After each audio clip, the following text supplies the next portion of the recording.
ఏమిటండి అది? సమాధాన సిద్ధ మనసు అనే జోడును మనం తొడుక్కోవాలి.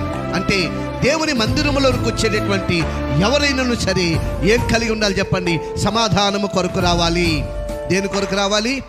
సమాధానము కొరకు రావాలి. ఏ కుటుంబము సమాధానం లేకుంటూ ఉంటుందో, ఏ వ్యక్తుల మధ్య సమాధానం లేకుంటూ ఉంటుందో, ఏ కుటుంబంలో ఏమండి అశాంతి అలముకుంటుందో, ఏ భార్యాభర్తల మధ్యలో గొడవలతో అసమాధానముగా ఉంటున్నారో, ఏ తండ్రి కొడుకుల మధ్యలో ఏమండి ఐక్యత లేదో, సఖ్యత లేదో, అలాంటి వారికి ఏంటో తెలుసండి? సమాధానం నేర్పించే స్థలము ఇది, పరిశుద్ధమైన స్థలము. అర్థమైందా? ఈ స్థలం ఏంటండి? సమాధానమును నేర్పించే స్థలం.